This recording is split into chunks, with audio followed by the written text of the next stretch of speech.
Sales is not a dirty word. I want you to remember a time when you said to yourself, I can't do this. Well, if you were with me in July of 1995, you'd be clad in rubber and stood on a pontoon in the middle of the ocean. Smell that salty sea air. Ladies and gentlemen, welcome to the Great Barrier Reef. What you're about to experience today is probably the closest thing you're ever going to come to flying unaided. And as we descend down into the crystal clear blue ocean, coral, fish,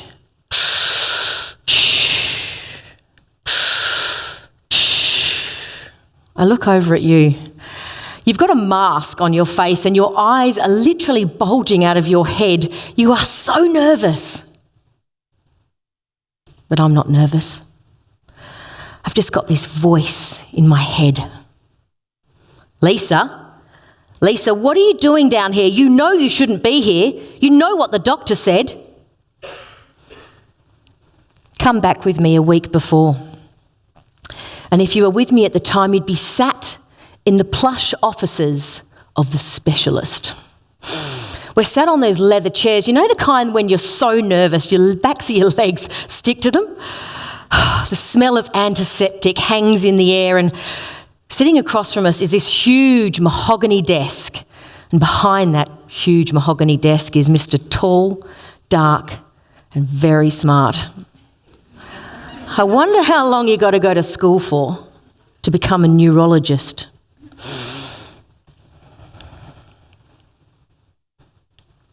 Lisa, I'm sorry, love, but we've done the tests, the EEG and the CAT scan, and when you thought you fainted the other week, you didn't faint. You actually had a seizure. All the reports show that you have epilepsy. I've got what?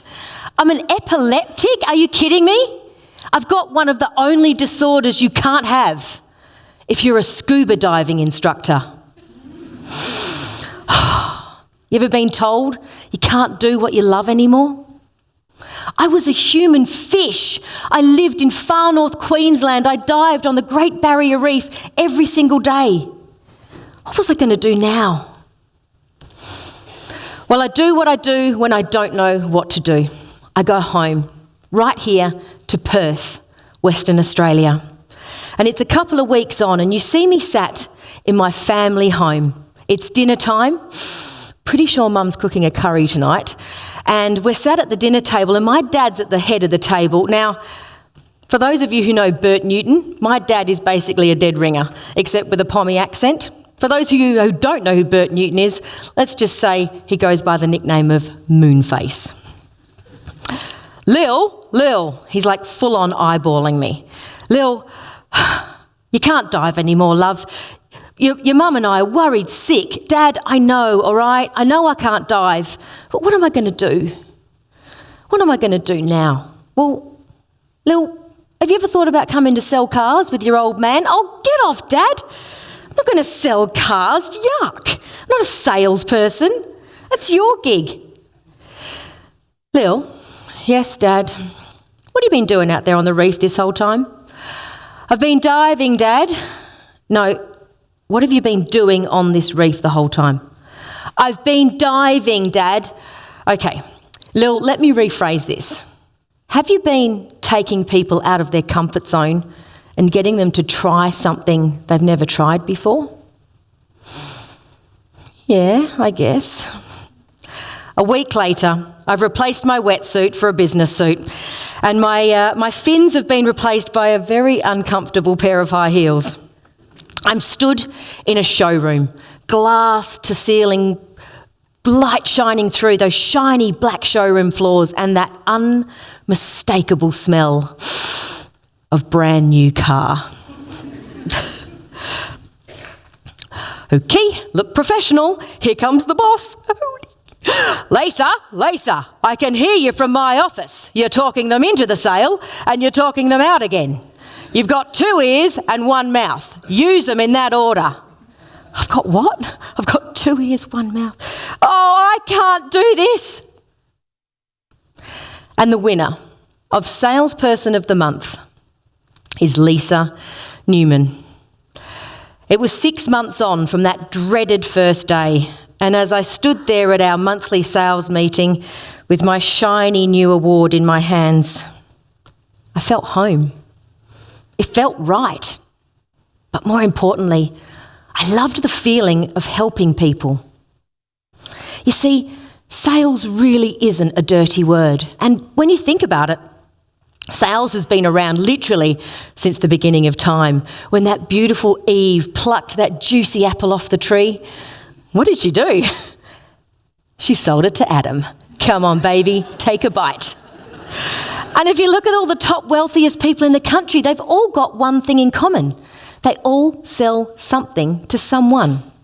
Sure, some not as directly as others, but at some point in their careers, they've had to learn the art of influencing others. And what an incredible wealth they've created. I mean, imagine having such a cool product or service, you could literally change the world. Think about that bloke that told us once we could have 1,000 songs in our pocket. He wasn't a computer wizard, he was a sales wizard. Or what about the Virgin that tempted us with tickets to the moon? It all started with sales. And what about you? Maybe you have a great product or a great service or the dream of a great product or service, but when the time comes, how will you get it into the right people's hands? Who's going to buy it from you? But moreover, how will it get the true justice it deserves? Imagine having a sales toolkit you could literally reach into and get access to. Like knowing who you should be selling to, for example, because our products and services, we love them so much, we're so passionate about them, we often think that everyone is going to want to buy them, right? Wrong. Unfortunately, there's the 80-20 rule. But what do I mean by the 80-20 rule? Well, it's basically this.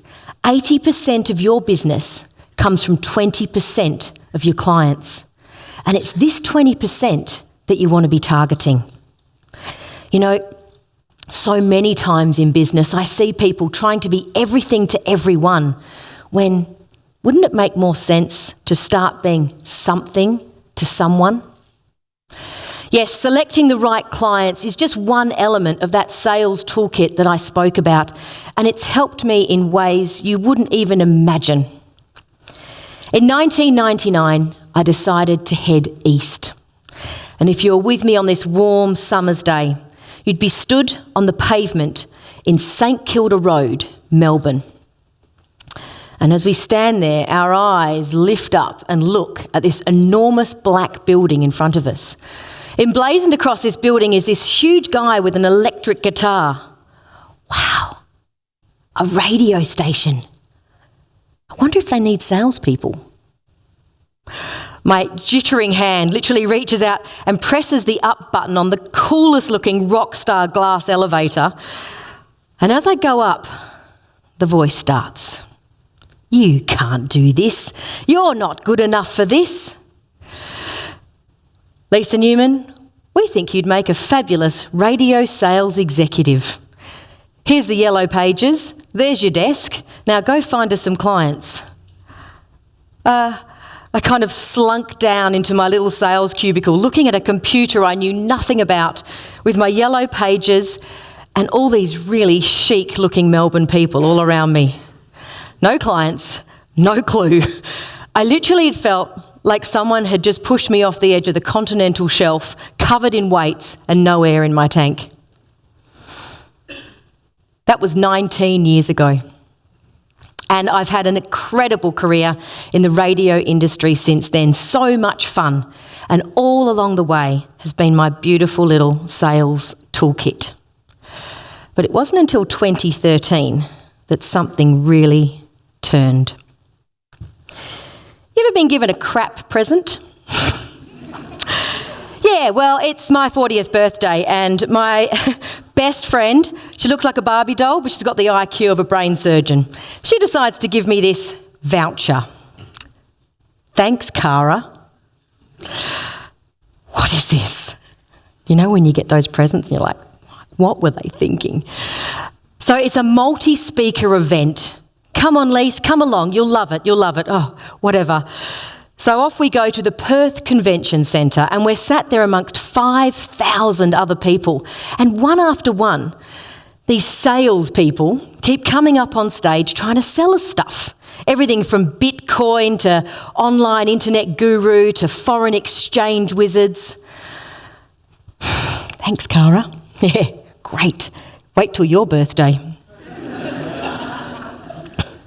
Then all of a sudden, this little English bloke walks up on stage. Here we go. What's this guy going to try and sell us? Raise your hand if you're good at something. Yeah, I guess. In fact, raise your hand if you think you might even be an expert in that something.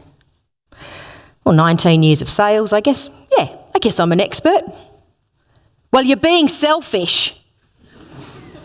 I'm being what? You're being selfish because you're not sharing what you know. He then goes on to tell us this little story about a girl at Christmas time. A young girl wakes up on Christmas morning. Do you remember being, 6 and 7 years old and so excited about Christmas morning? She cannot help herself. She runs downstairs and checks out the Christmas tree, and underneath the tree are this huge pile of beautiful gifts. Now, this little girl's pretty clever because she's worked out how to pick the sticky tape off the present without tearing the paper.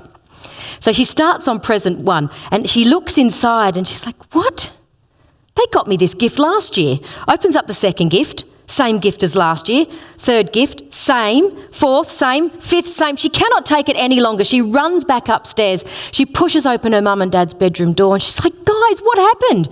It's like you wrapped up all of last year's gifts and given them to me all over again. Why would you do that? The little girl looks at her mum and the mum bends down and she says, darling, that's because you haven't used them yet. Use your gifts this year and I'll give you more next year. But here's the thing.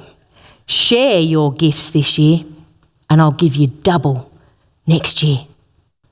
Because life won't give you any more until you do something with what you've already got. Boom, there it was. Sat there in front of 5,000 other people. That little voice struck up again. Maybe you should share your love of sales. A turning point if ever there was one. I've realised that sales is the oxygen to every single business, and if we can sell, our business will thrive. And what about you? Maybe at the moment, maybe you're working in a position that doesn't exactly require selling as such, or maybe you're studying. But whatever it is you're doing or whatever it is you're going to be doing, imagine if over and above all of that, you could master the art of influencing others, or as I like to call it, sales. Sales is not a dirty word. Thank you.